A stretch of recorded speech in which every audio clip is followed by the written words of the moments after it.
Bonjour à tous, bienvenue dans Secrets de piscine. Aujourd'hui, 12e épisode, nous parlerons de Jean-Paul Philippon, l'architecte du musée, déjà cité dans les épisodes précédents.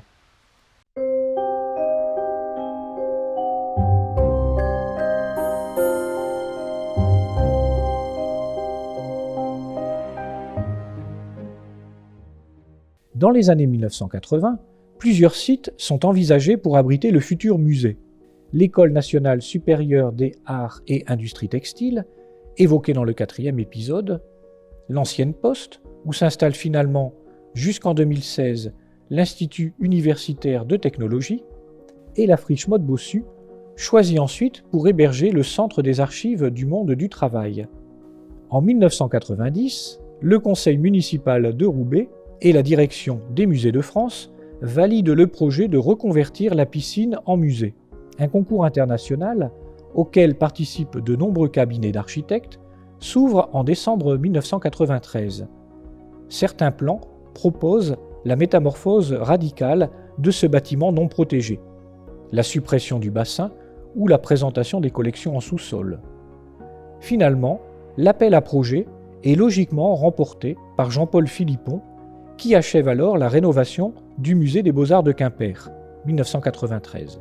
Après sa participation à l'aménagement du musée d'Orsay, ouvert en 1986.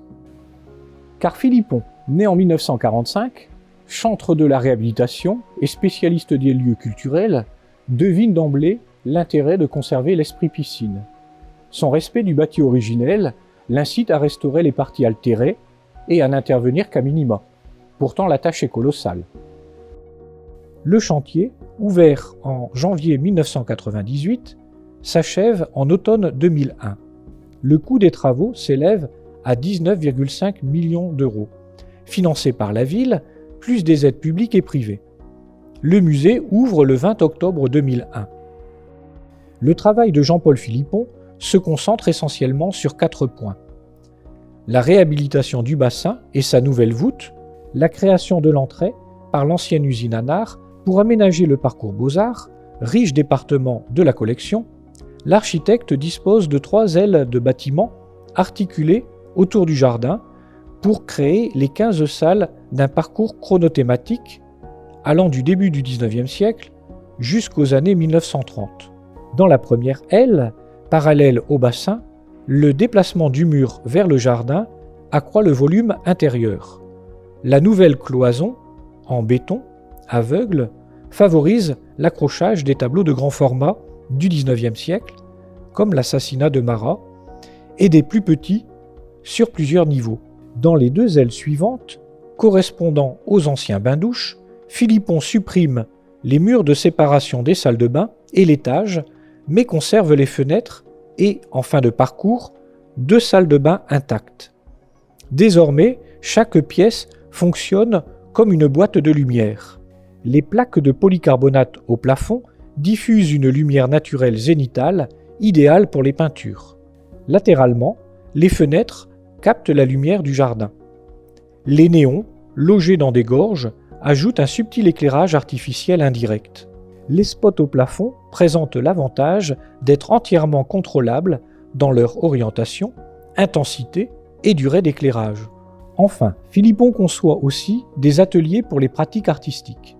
Roubaix est la ville la plus jeune de France et le musée accueille les enfants de la crèche au collège, sans oublier les adultes.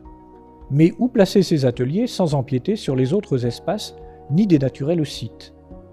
Philippon opte judicieusement pour leur installation au-dessus du restaurant. Pour conclure, Philippon respecte l'intégrité de ce bâtiment exceptionnel qui ne bénéficie pourtant pas encore de protection patrimoniale. Sans pasticher les années 1930, ces quelques interventions signalées par l'emploi de matériaux de couleurs nettement différentes, béton, métal et verre, ajoutent un élan de modernité. Mariage réussi entre art déco et architecture contemporaine. Philippon, également sollicité pour la rénovation urbaine du centre-ville de Roubaix, est aussi retenu pour l'agrandissement du musée amorcé en 2016. C'est d'ailleurs ce sujet que nous aborderons dans le prochain épisode. Alors à bientôt pour de nouveaux Secrets de piscine.